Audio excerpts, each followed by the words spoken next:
Olá pessoal, tudo bem? Me chamo Roberto Rosa, sou geólogo formado na UFBA, trabalhando na Petrobras, onde nos últimos anos de Petrobras fui da Universidade de Petrobras lecionando em cursos de formação e de educação continuada para geólogos, geofísicos e engenheiros de petróleo.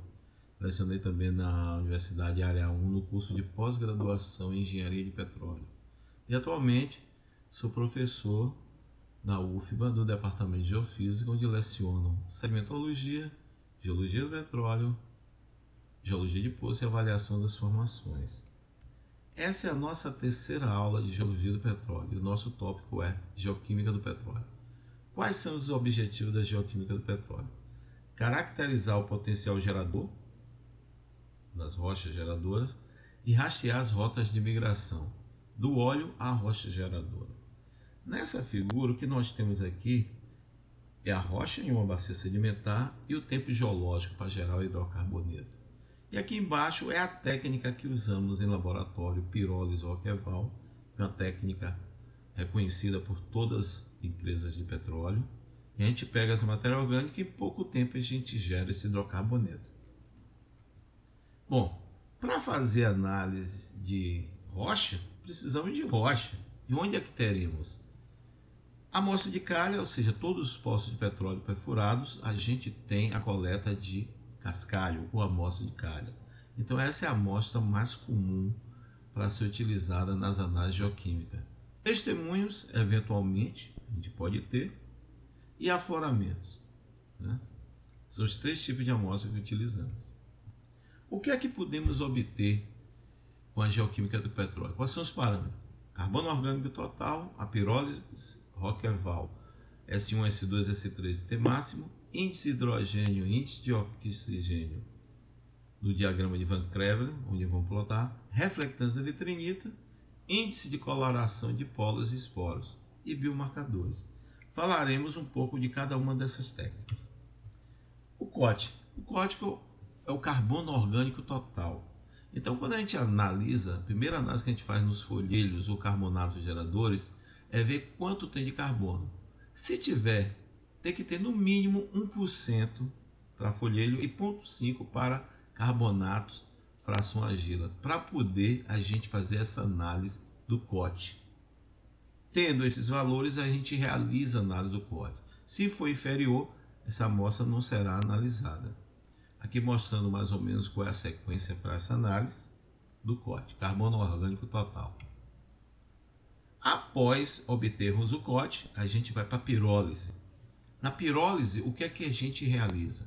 A gente consegue pegar essa amostra e queimar em atmosfera inerte de hélio, obtendo 3 picos. Nós vamos ver a seguir. S1, que significa hidrocarbonetos livres, S2, potencial gerador, S3, teor de oxigênio nos grupos oxigenados e T máximo, temperatura máxima obtida em S2. O que é a pirólise? A pirólise consiste em a gente pegar um pouco da amostra, colocar numa estufa, diríamos assim, com atmosfera inerte de hélio, que vai ser aquecida até 600 graus durante 20 minutos. Ao longo desse aquecimento, ela vai liberar 3 picos, S1, S2 e S3. Esse S1, cada um desses picos tem um significado. Hidrocarboneto livre é o hidrocarboneto que foi gerado, já foi gerado, mas está na amostra. S2 é o que essa rocha ainda pode gerar, chama-se potencial gerador. E S3 tem a ver com a quantidade de oxigênio. O T máximo seria o máximo de temperatura registrado aqui em S2. De posse dessas análises do COT e da pirólise, a gente vai fazer essa relação S2 sobre COT e S3 sobre COT, S3 sobre COT, onde vamos obter índice de hidrogênio e índice de oxigênio. Para que serve isso? No diagrama do tipo Van Creveld, a gente plotando o índice de hidrogênio contra o índice de oxigênio, nós podemos dizer qual tipo de matéria orgânica que está gerando esse hidrocarboneto. Aqui classificamos em matéria orgânica tipo 1, 2 e 3. Esse é o diagrama de Van Creveld.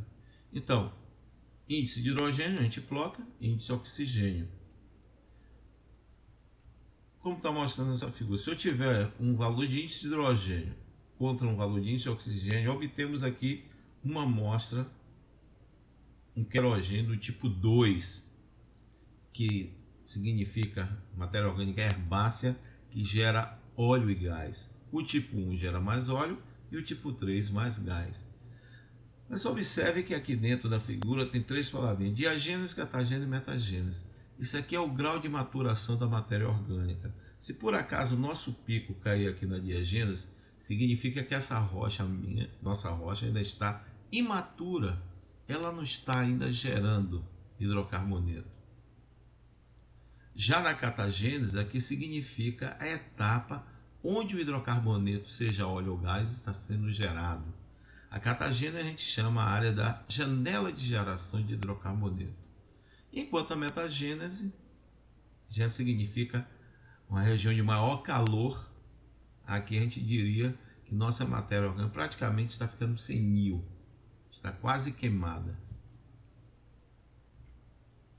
Bom, uma vez identificados os tipos de matéria orgânica segundo o diagrama de Van Creveld e a pirólise, o que é que significa matéria orgânica tipo 1? Tem a ver com a relação índice de hidrogênio e índice de oxigênio. Quanto maior a quantidade de índice de hidrogênio, melhor a qualidade da matéria orgânica. Então a matéria orgânica do tipo 1 é a matéria orgânica que mais gera hidrocarboneto, porque ela tem um fator de conversão que chega até 90%. 90% da matéria orgânica, toda ela pode ser convertida em hidrocarboneto. Já a matéria orgânica tipo 2, marinha ou mista, já tem um potencial intermediário. E a matéria orgânica tipo 3 é a matéria orgânica continental, com baixo potencial gerador. Gera normalmente gás.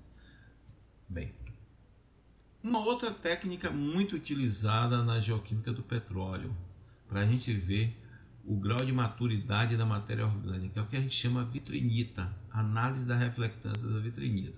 O que vem a ser a vitrinita? A vitrinita é uma resina vegetal que, ao sofrer temperatura, ela emite uma reflectância. Essa reflectância ela vai ser medida através de um microscópio e essa imagem será no computador analisada para a gente dar o valor dessa reflectância. A partir daí são gerados histogramas que tem que ter algumas amostras para poder a gente ter essa constatação. Aqui mostrando valores de reflectância de vitrinita, ponto 26, ponto 74. Claro que esses pontos brilhantes fica difícil a olho nu a gente dizer quem é mais brilhante ou menos, tanto que isso é analisado num programa em um computador.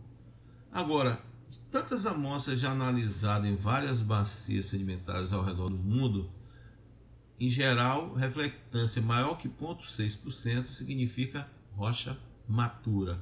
Se for inferior a esse valor, rocha imatura. E se for acima de 2, a rocha é senil.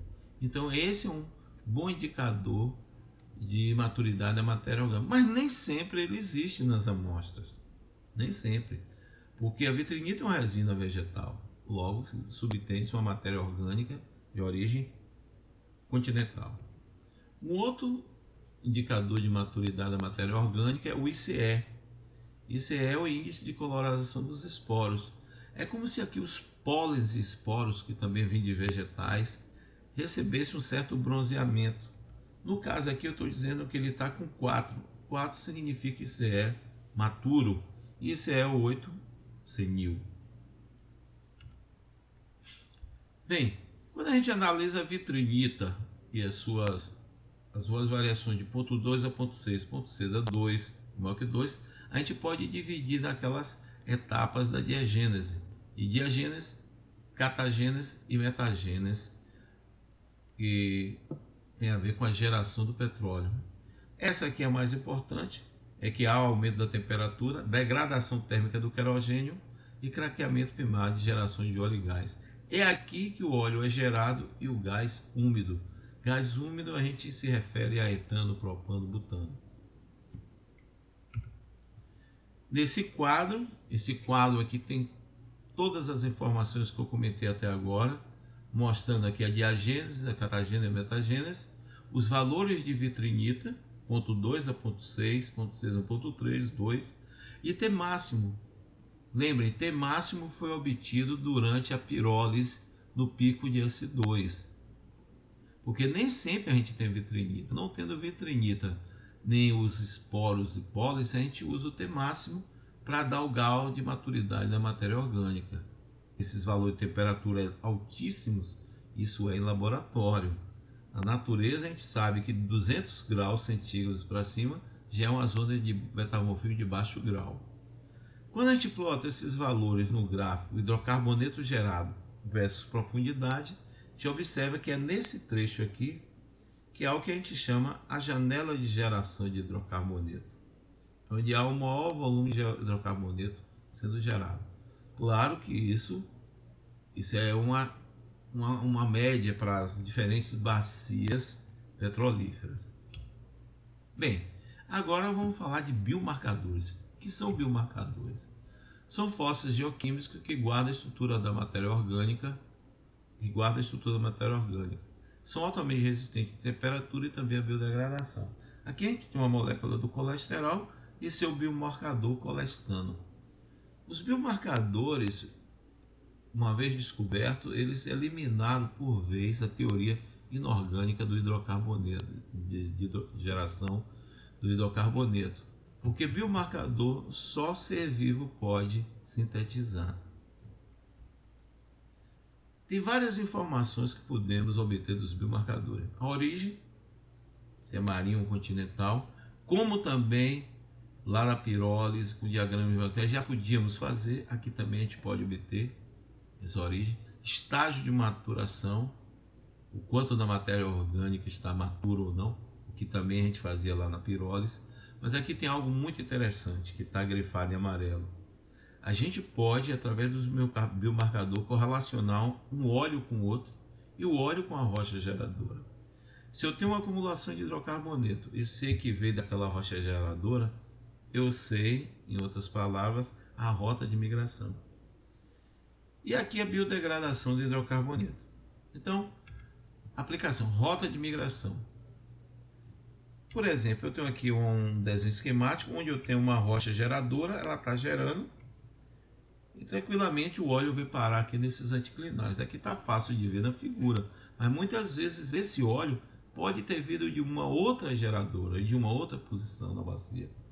Então, essa análise de correlação óleo-rocha geradora, para nós, tem um sentido assim muito prático na atividade exploratória, quando você quer locar poços para descobrir petróleo. Isso é muito interessante. E biodegradação. Nós temos aqui vários cromatogramas mostrando óleos com grau API 22, 20 e 17, ou seja, aqui é um óleo um pouco mais leve, aqui é um óleo super pesado. Observe que esse cromatograma, os diferentes hidrocarbonetos, cadeias de hidrocarboneto, aqui desaparecem. Porque a fração leve dos hidrocarbonetos, elas são reduzidas pelas bactérias, né? Então, é através dos biomarcadores que a gente pode indicar um grau de biodegradação. Às vezes eu tenho um óleo de excelente qualidade, que ao longo da migração, ou junto à presença de águas subterrâneas, eles podem se tornarem biodegradados. Ou seja, um óleo leve pode passar um óleo pesado. Tipos de biomarcadores. Existem vários, diversos. Aqui nós vamos falar de um muito utilizado, que é o pristano e o fitano, que são compostos obtidos a partir do fitol. Tá aqui a molécula do pristano e do fitano.